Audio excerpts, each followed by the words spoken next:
You've come back. I'm delighted to have your company. And I want you, to be prepared to travel a little bit, both in time and in space, because I'm going to take you back to ancient Jerusalem. Now, don't get confused with the modern city that's huge urban sprawl. As you can see, the old Jerusalem was little more than a finger. And at the top of this finger, there is David's palace and the place where the temple would be. We've come to a point in our studies that actually, you see, on the one hand, we're painting the big picture, but on the other hand, you remember, we're looking at some parts in detail. So this is one of these moments where we want to look in detail just at a patch of stones. This is Jerusalem today. And that patch of stones that was highlighted in the opening slide, you can stand and you can look at. Because excavations are currently going on there in what is known as the City of David. And as you stand there, you have this wonderful sense, because past and present and future, they amazingly come together. That's one of the interesting things about standing in Jerusalem. We talked one other time about trifocals, past, present, future, are quite astoundingly coming together in Jerusalem.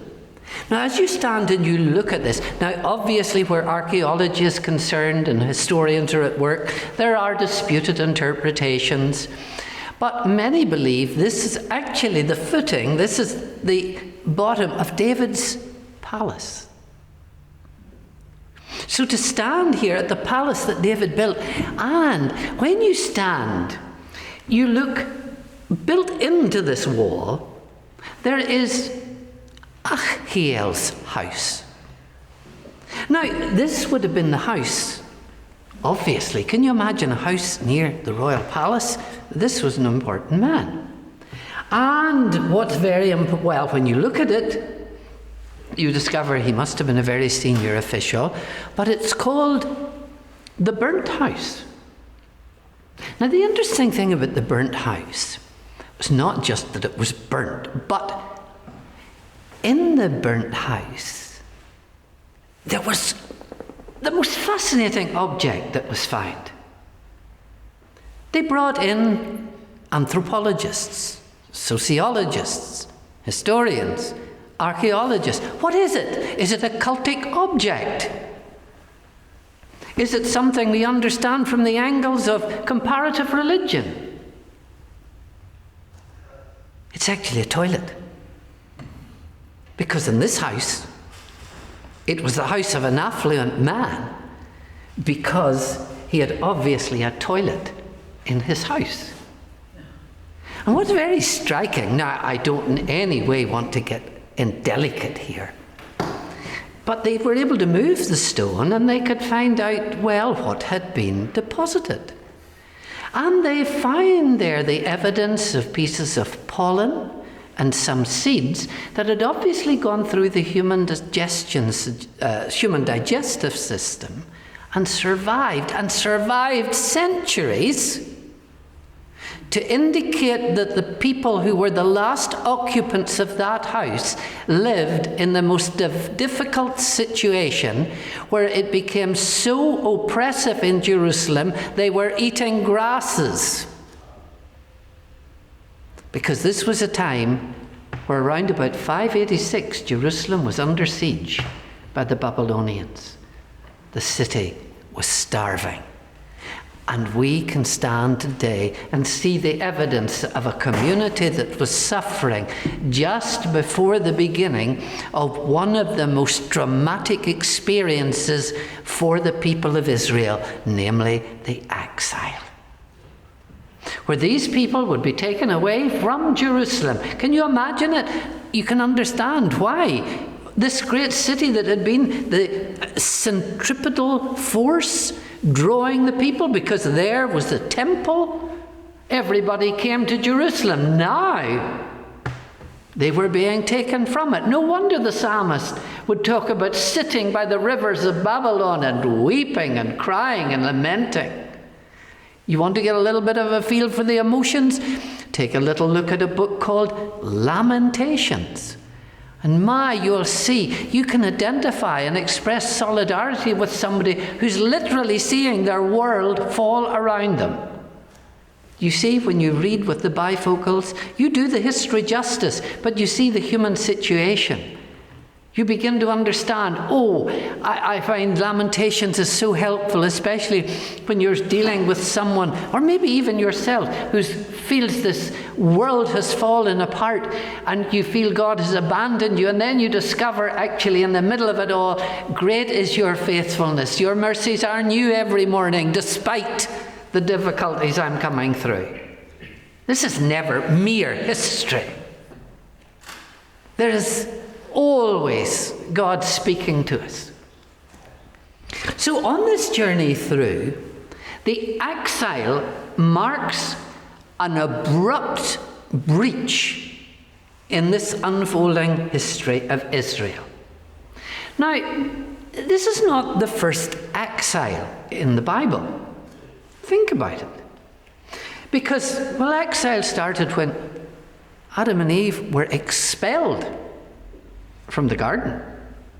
Then we find an Egyptian exile, where Israel is down in Egypt for a period of time, and then you've got the wonderful divine initiative, the divine intrusion, where God bursts in through the man of his choice, brings his people through an experience of death to bring them to journey on into life.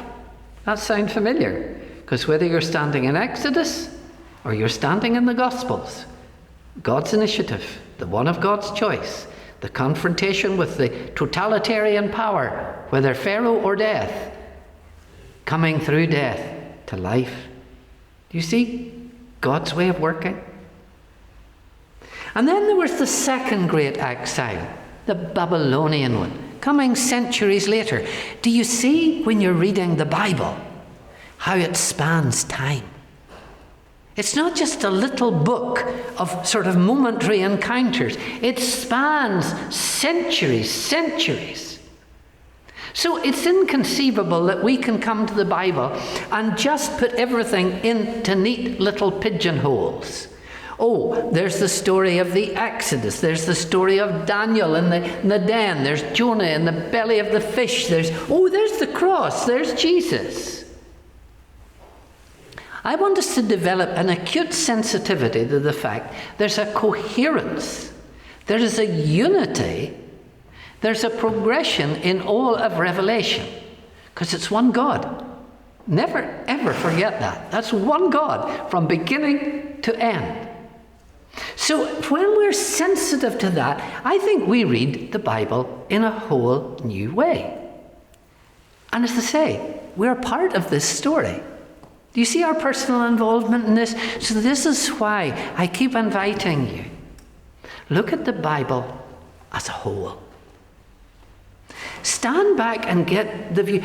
You see, some of you may be familiar, and you're keen in literature, you'll have heard the very famous story of Gulliver and his travels.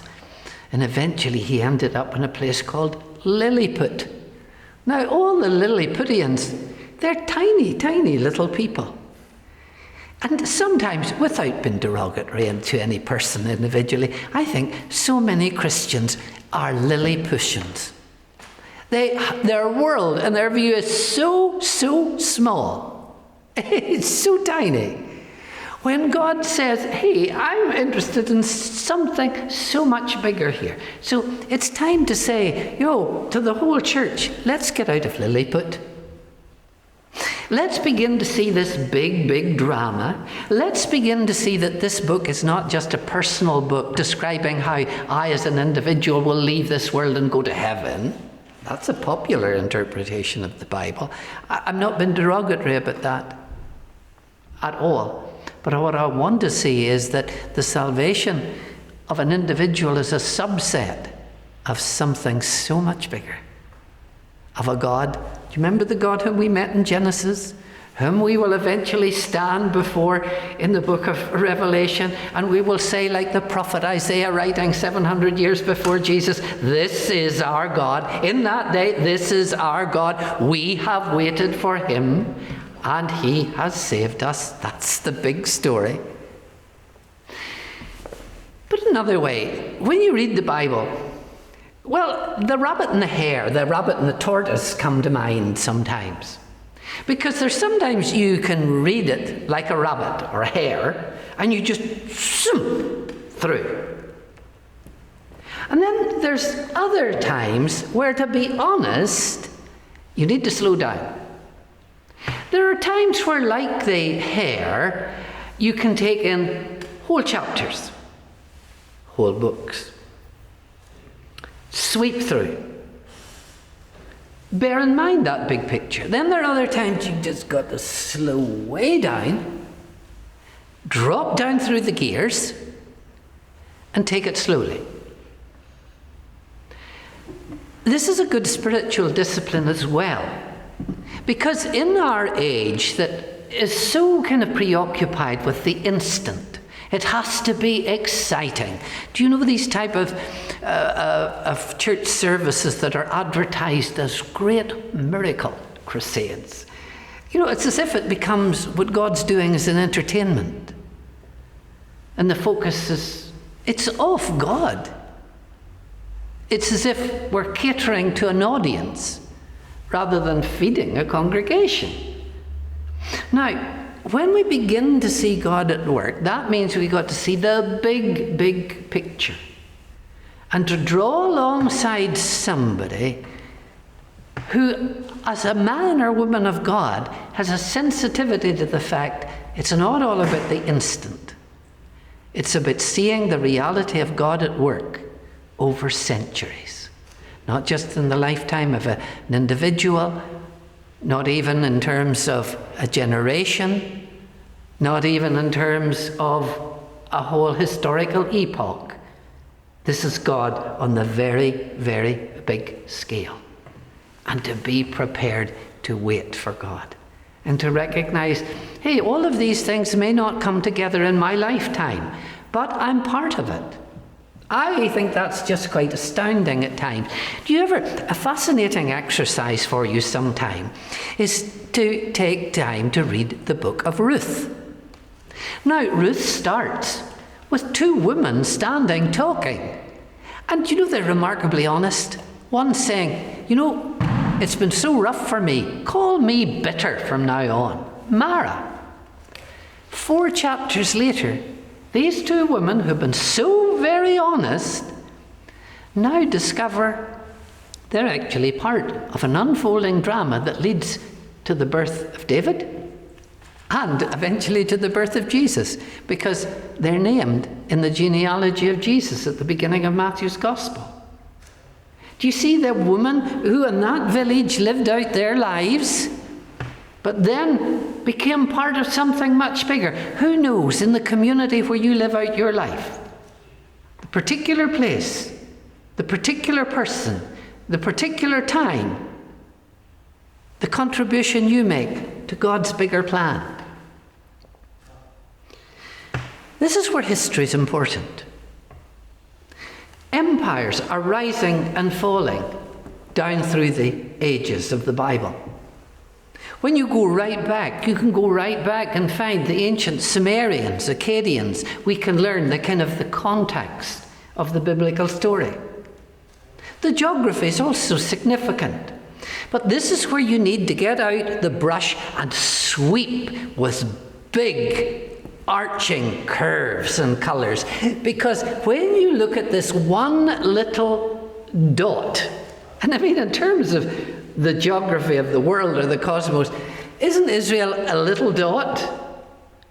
But yet look how central it was as the Assyrian Empire would rise and fall, as the Babylonian Empire would rise and fall, as the Persian Empire would rise and fall, as the Persians would give way to the Greeks, and the Greeks would give way to the Romans.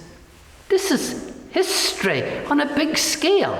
Do you recognize what we're reading when we read the Bible? It's an astounding scale. This is why, yes, on the one hand, I can be moved and I can be thrilled with what I believe God is saying to me through a particular verse. But can you also see, I've got to be realistic enough to know, listen, it's not just about me. It's about me in the context of an unfolding drama of such a scale that it almost defies my mind. Well, it does defy my mind. Now, when you see our place in this is why events like the exile become very important. To see the exile as you come through the history of this one people chosen for God's purpose, coming up to the event of the exile is very, very significant. Because this is a major point in this unfolding drama. When we come to look at the significance of the exile, you see the northern kingdom of Israel is going to fall in 722, and then the southern kingdom is going to fall in 586. Exile, the pain of exile.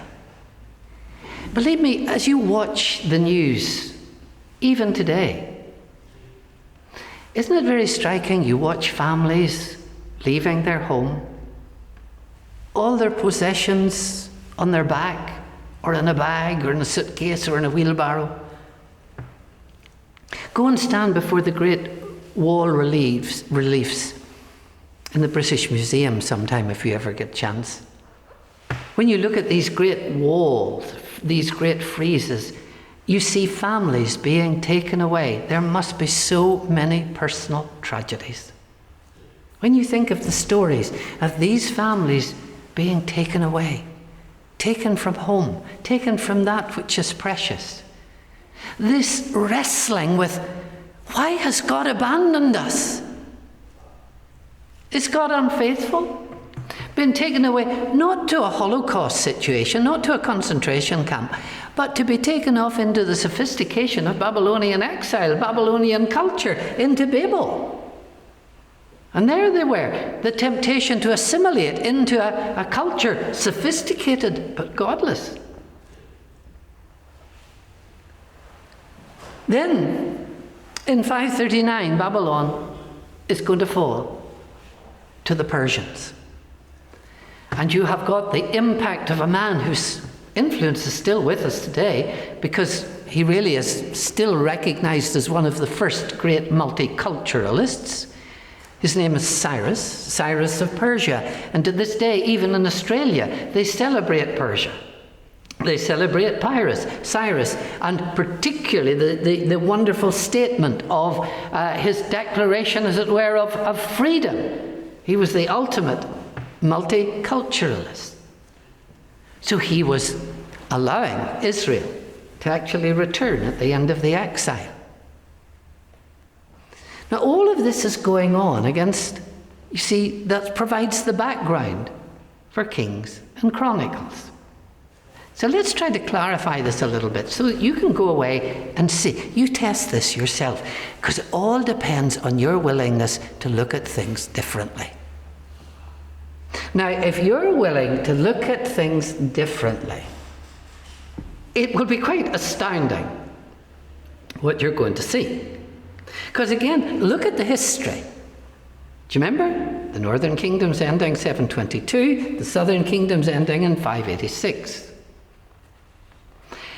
The exile is beginning. Now, a lot depends on where you're living and asking your questions from. If you had been living in 586, when Jerusalem had just been destroyed, and you're looking at history from the perspective of somebody who's just lived through this devastation, and you think God has abandoned us completely, what's the big question you're asking? What on earth have we done to deserve this? That's the big question. You want an answer to that. God, you've abandoned Jerusalem. God, you've destroyed the temple. What are you doing? We've been your faithful people. Why have you abandoned us? That's your big question. And interesting, the man who was living at that time who asked that question, sometimes we call him the Deuteronomist. I'll tell you why. He was going to say to Israel, let me answer your question, but I'm going to apply to your history the standards that God had set. Guess where? The book of Deuteronomy. So that means that this historian asks us to look at history, and when we look at history through the lens of a book like Deuteronomy, and we ask why the exile, well, one of the first things God says, listen, I had called you to be central in your worship, united in your people, and stay around Jerusalem. What was the first thing that happened almost? The kingdom split into the north and the south, and there wasn't an awful lot of love lost between you, was there? In fact, one of the first kings in the north, he set about drawing boundary lines. He created 2 new centers of worship, totally disrespecting Jerusalem. But now at Dan and in Bethel, what did he do? He dipped into the legacy of things he had learned in ancient Egypt. He created great bull deities and said, this is your God who brought you out of Egypt. You see the idolatry that was here? And you're wondering why God is angry? You wonder why there's an exile? Let me tell you, you have turned your back on Jerusalem. You have turned your back on unity. You have divided that which God wanted to bring together. You have prostituted yourselves. And that idea of sexual imagery runs through. Incidentally, if you read the prophets, this is where you need to come back now to the prophets. Because the prophets are functioning during the period described in 1st and 2nd Kings.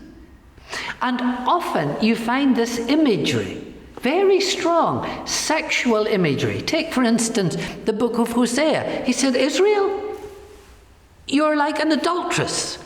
You're like, as it were, a prostitute.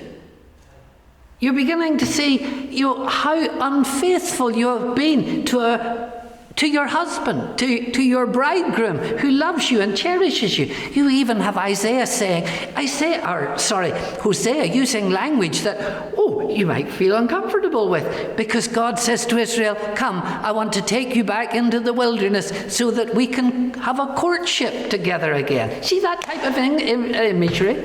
This is not a God. This is not the God of the cold philosophical, theological Greek philosopher. This is not the unmoved mover. This is the most moved mover. Because this is a God capable of love and of feeling and of passion and compassion. This is the God of the prophets. And you're wondering why this God is annoyed with you? You've abandoned Jerusalem. You've broken the unity. Your kings, look at the history of them. Infidelity. All sorts of unfaithfulness. Exile, I warned you. So what the writer in Kings is saying, now I don't mean this crassly, but it's basically, you're getting what you deserved. You're getting what you wanted. You wanted to be free of God, in a sense. So you're getting it. So there's then the exile. It's a time for solemn reflection. But now let's go down the road a little bit more. And then we come to the end of the exile, and Cyrus the Great, with his great multicultural proclamation that's still accessible. It's called the Cyrus Cylinder. We come down to then, and we're under that, Israel's allowed to return home. And they'll come back, they'll leave. Many of them stayed, but many of them will come back to Israel. Now, Say you're among those returning from the exile. What's your big question now? You're really not wanting to know, well, why did this happen? You're really wanting to know, do you know, Jerusalem was destroyed, the temple was destroyed, we've had the exile. Do you think God could still be interested in us? And you know, a writer begins to tell them and reassure them, retell their history in Chronicles.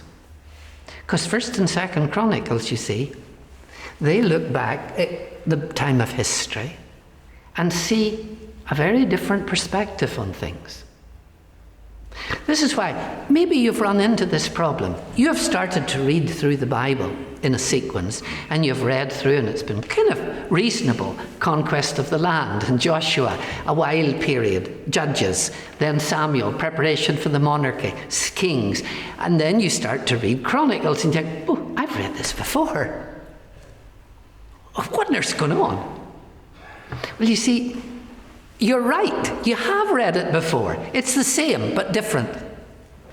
Because the chronicler's looking now at the same period of history, but he's asking a different question. The chronicler is asking, is God still with us? Is God still faithful? The writer in Kings, he wanted to know why the exile. The writer in Chronicles, he wants to bring assurance. Let me give you an example. When you read of King David in Kings, he's an adulterer. He's party to the murder of Uriah. He's the father of an illegitimate child. In Chronicles, he's a veritable saint. There's nothing wrong he seems to do. Oh, except one thing. He does commit adultery. Why do you have to mention that? I'll tell you why in a wee minute. You see, in Kings, well, they had to tell the story why they exiled. But in Chronicles, they wanted to tell the story of how God was married to Israel, God was locked into his relationship with Israel, and he was faithful. So in Chronicles, they majored on the wonderful aspects of King David, the building of the temple, or the preparations for the building of the temple by King David. Now, why in the middle of all of that in Chronicles did they kind of have to spoil it by telling you he was an adulterer?